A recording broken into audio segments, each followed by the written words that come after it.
reached a point where we can produce more of everything than we can consume, and the only true expansion left is into the stars, which itself is severely restricted by cost.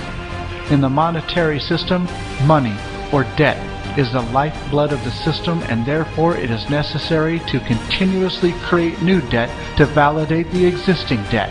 So our financial manipulators are always seeking new ways to justify the creation of additional debt. They are willfully blind or blatantly ignorant of the root concerns. Just look at how in debt our society is right now as compared to just 50 years ago.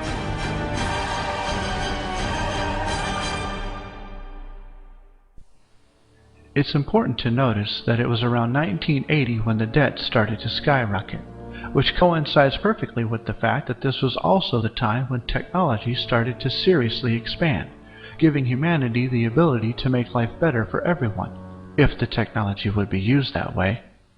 To better understand our present social instability, we should review the principal physical events that have led up to our current mess. To help with this, let's establish a time reference.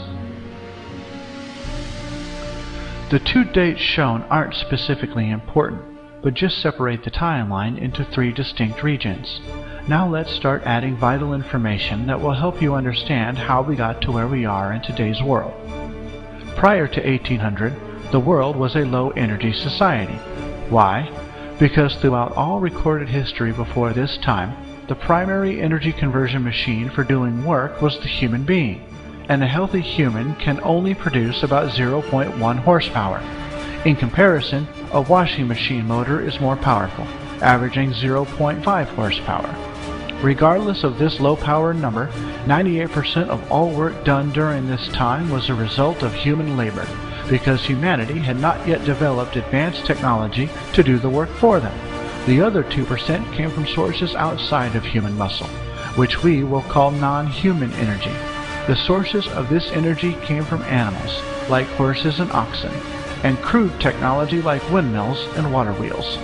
Because the human being is so limited, the output of his work is also limited. So no matter how many people you had on the job or how long they worked, they could never produce quite enough to cover growing populations or provide a high quality of living for everyone. If ever a few people did enjoy a decent standard of living, it was always at the expense of the many who barely survived. The fact is that throughout history, 95% of all people were either peasants, serfs, slaves, or indentured servants, even up through the time of George Washington. From the dawn of man until around 1800, the 98% of work done by humans and the other 2% by other means never changed. Ever. This is over 7,000 years of recorded human history with absolutely zero change in this dynamic. This caused every society on the planet to live in a social steady state, which means that there was no change in the rate of energy conversion at all. There was no fundamental change in how people worked to produce goods, and so scarcity prevailed everywhere.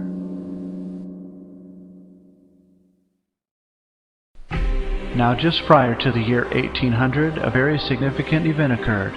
In 1782, James Watt developed the first steam engine. This invention was the beginning of an entirely new way to do work. It was the beginning of the widespread use of non-human energy, and since that time there has been an accelerated effort to build bigger, faster, and more efficient machines to convert energy into work. That effort has spread throughout the world, with the United States as a primary leader. Over the next 100 years, from 1800 to 1900, we find that the two energy lines started changing significantly. The non-human energy line moved up, and the human energy line moved down. In America, studies were done in the 1920s to see what social impact this change was having. Data was gathered on every basic industry in North America, charting the growth of production, the rates of energy conversion, declining man hours, and the overall effects on employment. It was predicted that if the trends continued at the same rate, the lines would cross and look like this.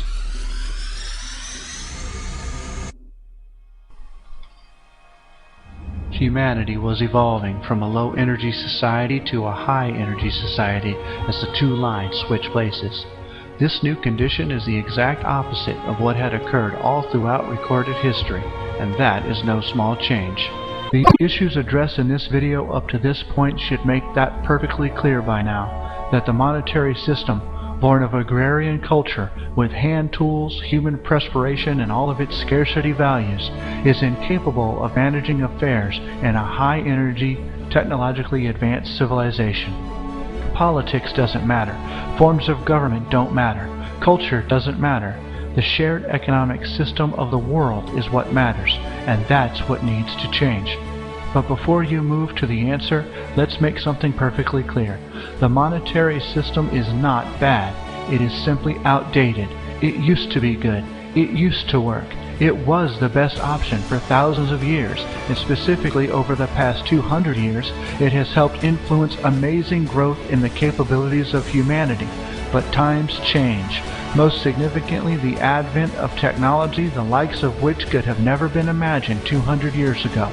Technology that would have made us all witches or gods in the eyes of the world.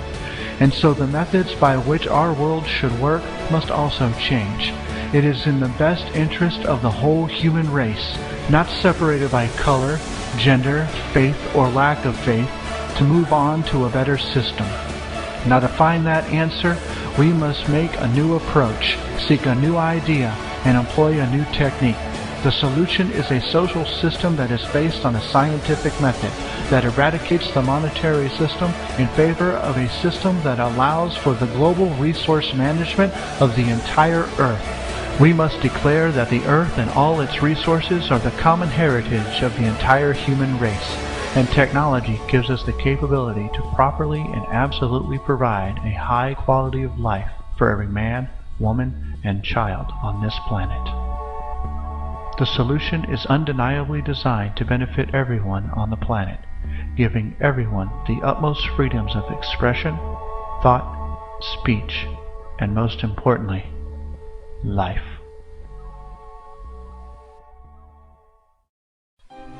If you are a person of faith, consider this. The Lord's Prayer states that we should make earth as it is in heaven.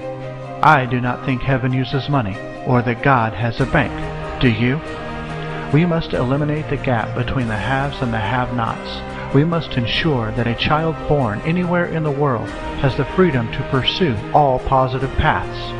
We must reconnect mankind to nature by eliminating our harmful ways without reverting to primitive standards, using technology to live like kings but behave like proper stewards of this fertile planet.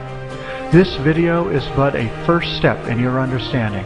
Now is the time to move on to the next step. The Venus Project and the Zeitgeist Movement offer the solution. The link shown before you will give you details as to how the solution works. You will also find the website easy to navigate and should answer all of your questions. But if it doesn't, that is why the Zeitgeist Movement exists. The Zeitgeist Movement advocates the vision of the Venus Project and is focused on spreading the message of how to fix many of the problems we have today. The Zeitgeist Movement is a place to find answers and converse with others who also want to see a better world. Changing over 7,000 years of human economic structure is by no means easy, but it is necessary. Every day thousands of people die that should not. Every day we step closer and closer to the edge of our own demise. It is time to let the world know that there is a solution that will solve our root problems. It is time to evolve to level 5, the technology human, and make the world a better place for generations to come.